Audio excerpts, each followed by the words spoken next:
আপনারা সবাই হয়তো ভাবছেন পরবর্তী কি, বিএনপি তো জিতলো আর শফিকুরের জামাত তো হারলো, যদিও উনি এখনো হার স্বীকার করেননি।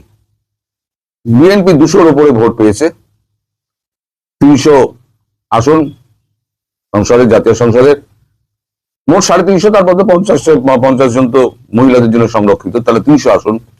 এই 300 আসনের মধ্যে 200 আসনের উপরে বিএনপি জিতে গিয়েছে।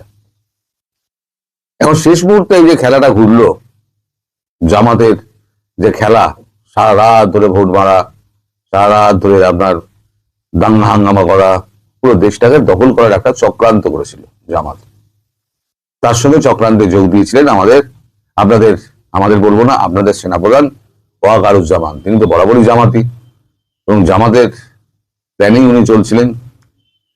কিন্তু গতকালকে আমাদের সেনাপ্রধান দ্বিবেদী সাহেব তাকে ফোন করে চরম ধমক দিয়েছেন যে আপনি যদি এইভাবে কাজ করতে থাকেন তাহলে ভারত আপনাকে তুলে আনতে 8 ঘন্টার বেশি সময় নেবে না, 8 ঘন্টা লাগবে আপনাকে তুলে আনতে। আপনি ভারতের কথা শুনে কাজ করুন, যেরকম বলা হয়েছিল সেই অনুযায়ী কথা চলুন। তারপরে একদম ওয়াকারুজ্জামান পুরো খেলা ঘুরিয়ে দেন, মার দাঙ্গা চারিদিকে করে একদম জামাতের প্রার্থীকে একেবারে আটক করে গুলি শুদ্ধ বন্দুক আটক ফাটক করে টাকা পয়সা ধরে জামাতের মধ্যে একটা ত্রাস ধরিয়ে দেন।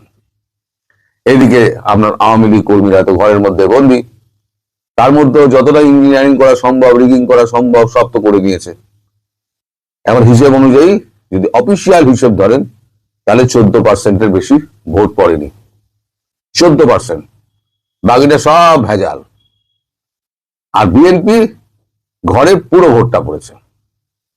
হ্যাঁ, কিছু ভোট এরকম খবর আছে, কিছু ভোট আওয়ামী লীগেরও রয়েছে, যারা বিএনপির মানে এর তলায় আশ্বাসে বেঁচে আছেন যে আমরা তোমাদেরকে দেখব, তোমরা আমাদের সঙ্গে থাকো, তারা কিছু কিছু দিয়েছেন, এমন খবরও আছে। এখন ব্যাপার হচ্ছে, এই সকালবেলা আমি ভিডিওটা করতে বসলাম কেন, এখন ঘড়িতে বাজে 9টা। খবরটা হচ্ছে নিঃশব্দে অজিত দোভাল খেলে দিলেন এবং কালকে রাত্রিবেলা প্রধানমন্ত্রী নরেন্দ্র মোদী শেখ হাসিনাকে শুভেচ্ছা বার্তা পাঠিয়েছেন, মানে ফোন করে শুভেচ্ছা ফোনালাপ হয়েছে এবং জিজ্ঞেস করেছেন দিদি আপনি কবে ফিরতে চান। এর মধ্যে নিহিত আছে এক গুরু তত্ত্ব, কবে ফিরতে চান। অর্থাৎ এবার আপনারা মনে করুন, পিছন দিকের ইতিহাস মনে করুন, যখন আমাদের তারেক জিয়ার মা যখন মারা গেলেন, তখন কিন্তু আমরা রাষ্ট্রদূতের হাত দিয়ে কোন রকম শোক বার্তা পাঠায়নি। গিয়েছিলেন কে? স্বয়ং জয়শঙ্কর। তিনি গিয়ে আলাদা তারেক রহমানের সঙ্গে মিটিং করেছিলেন এবং সেখানেই ঠিক হয়েছিল যে তারেক রহমান ক্ষমতায় বসবেন, ক্ষমতায় বসে তিনি এই যে আওয়ামী লীগের এই যে মানে আওয়ামী লীগকে নির্বাসনে পাঠানো এই যে সরকারি অর্ডারটা, সেটা উনি খারিজ করবেন। প্রথম ধাপ হচ্ছে এইটা, অর্থাৎ আওয়ামী লীগ, তার উপর থেকে সমস্ত মামলা তুলে নেওয়া হলো, আওয়ামী লীগের নির্বাসন প্রত্যাহার করে নেওয়া হলো সরকারিভাবে। তারেকের সমস্ত মামলা তো অনেক এই হয়ে গেছে, অর্থাৎ আওয়ামী লীগের সঙ্গে একটা বোঝাপড়া একটা ভারত করাচ্ছে। এইবার আওয়ামী লীগ নেত্রী বাংলাদেশে ফিরবেন। তাই নরেন্দ্র মোদী বলেছেন আপনি কবে ফিরতে চান, সেই অনুযায়ী তারেক রহমানের সঙ্গে কথাবার্তা হবে। কারণ তারেক রহমান গদিতে বসে প্রথম যে সইটা করবেন সেটা হচ্ছে আওয়ামী লীগের নির্বাচন সংক্রান্ত যে নথি আছে সেটাকে বাতিল করবেন এবং তার বিরুদ্ধে যত মামলা আছে সেই মামলাগুলোকে বাতিল ঘোষণা করবেন। এটা ছিল ভারতের প্রথম শর্ত জয়শঙ্করের সঙ্গে মিটিং এর সময়তে, এবং সেই শর্ত অনুযায়ী কাজ হচ্ছিল। কিন্তু পরবর্তীকালে তারেক রহমান জয়শঙ্করকে ফোন করে জানান পরশু দিনকে যে জামাত যেভাবে অত্যাচার করছে এবং যেভাবে ক্যাম্পেইন করছে, সরকারি এতে ইউনুস কাজে লাগিয়ে জামাতকে ক্ষমতায় আনার চেষ্টা করছে, সেখানে তো আপনাদের সঙ্গে কথা বললেও আমরা কিন্তু ক্ষমতায় যেতে পারবো না, সেক্ষেত্রে আমরা কি করব।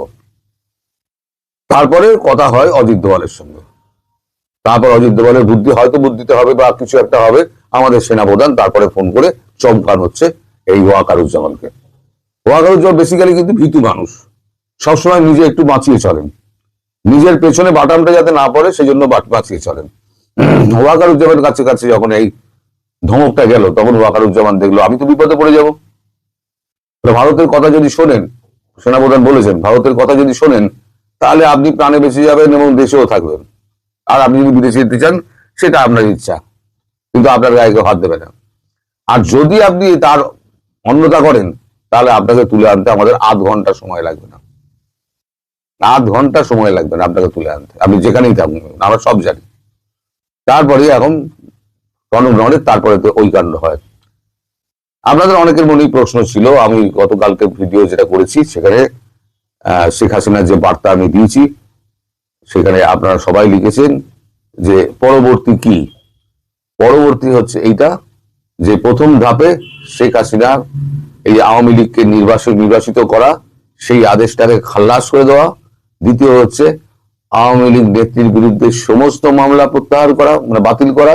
এবং তৃতীয় হচ্ছে নিরাপরাধ যত আওয়ামী লীগ কর্মী রয়েছেন, সাংবাদিক রয়েছেন, বুদ্ধিজীবী রয়েছেন, লেখক রয়েছেন, তাদের সমস্ত মামলা থেকে বেকসুর খালাস করে দিতে হবে।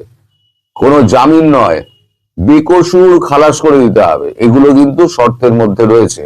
অর্থাৎ এখন যারা আওয়ামী লীগের কর্মী, নেতা, যারা লেখক, বুদ্ধিজীবী, শিল্পী যারা রয়েছেন, যারা এই অত্যাচারের শিকার হয়েছেন, তারা এখন নিশ্চিন্তে থাকতে পারেন যে আগামী মাসখানেকের মধ্যে আপনাদের পুরোপুরি মুক্তির ব্যবস্থা হবে, সেখানে কোনো জামিনের প্রসঙ্গ থাকবে না।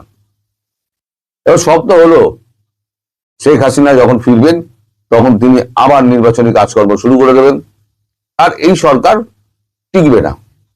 কারণ যখনই শেখ হাসিনা তার রাজনৈতিক কর্মকাণ্ড শুরু করবেন, তিনি যখন বলবেন যে আমাকে উৎখাত করা হয়েছিল, এই চক্রান্ত হয়েছিল আপনাদের চোখের সামনে, এইবার 16 বছর ধরে আমি যা করেছি, আমাকে চোর সাজানো হয়েছিল, আমি কতটা চোর কতটা সাধু আপনাদের চোখের সামনে, আমি কি দেশ রেখে গেছিলাম আর কি দেশ হয়েছে সেটা আপনাদের চোখের সামনে, অথচ আমাকে চোর প্রমাণিত করে আমাকে দেশটাকে বাধ্য করা হয়েছে, মানুষকে ভুল বোঝানো হয়েছিল, আপনাদের ভুল বোঝানো হয়েছিল। এই বার্তা যখন ধীরে ধীরে সশরীরে তিনি দেবেন, তখন দেখবেন হাওয়া পাল্টে গেছে, একটা বিদেশি চাপ একটা আসবে। ভারত চাইছে কি আপাতত ব্যাপারটা ধামাচাপা হোক, আপাতত জিনিসটা ধামাচাপা হোক, তারপর এখন দেখা যাবে ভবিষ্যতে কি হয়। আন্তর্জাতিক মহল থেকে একটা চাপ সৃষ্টি করে তখন একটা ফ্রি অ্যান্ড ফেয়ার ইলেকশন, মানে অন্তর্ভুক্তিমূলক এবং অংশগ্রহণমূলক যে নির্বাচন যেটা হয়নি, সেই নির্বাচনটা করতে হবে আওয়ামী লীগকে রেখে, জাতীয় পার্টিকে রেখে, এবং আর যত দল আছে সমস্ত দলকে রেখে সেই নির্বাচন করতে হবে। আর সেই নির্বাচন যদি হয়, সমস্ত দলকে রেখেও যদি হয়, প্রধান বিরোধী দল হবে বিএনপি, এবং বিএনপি সেই মর্যাদা পাবে, ভারতের সঙ্গে যা কথা হচ্ছে সেই বিএনপি সেই মর্যাদা পাবে।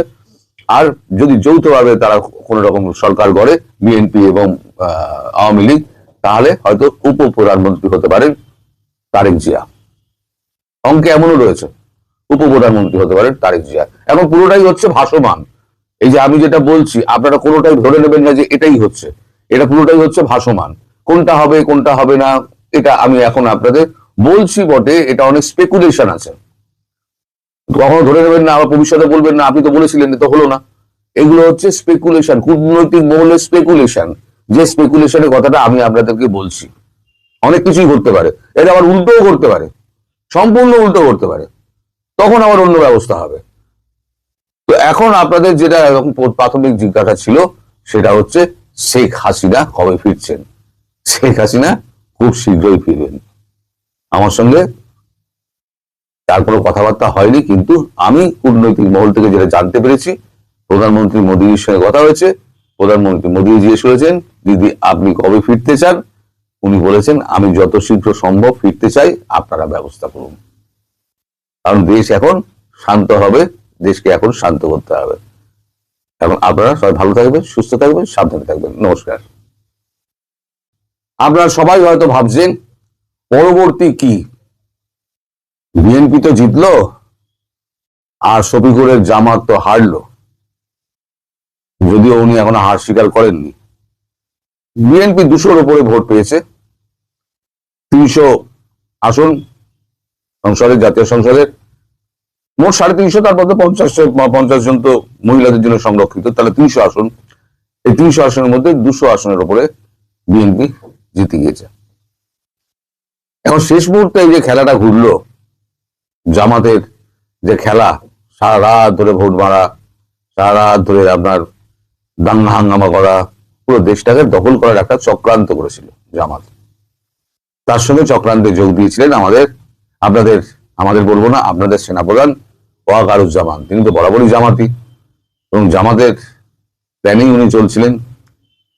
কিন্তু গতকালকে আমাদের সেনাপ্রধান দ্বিবেদী সাহেব তাকে ফোন করে চরম ধমক দিয়েছেন যে আপনি যদি এইভাবে কাজ করতে থাকেন তাহলে ভারত আপনাকে তুলে আনতে 8 ঘন্টার বেশি সময় নেবে না, 8 ঘন্টা লাগবে আপনাকে তুলে আনতে।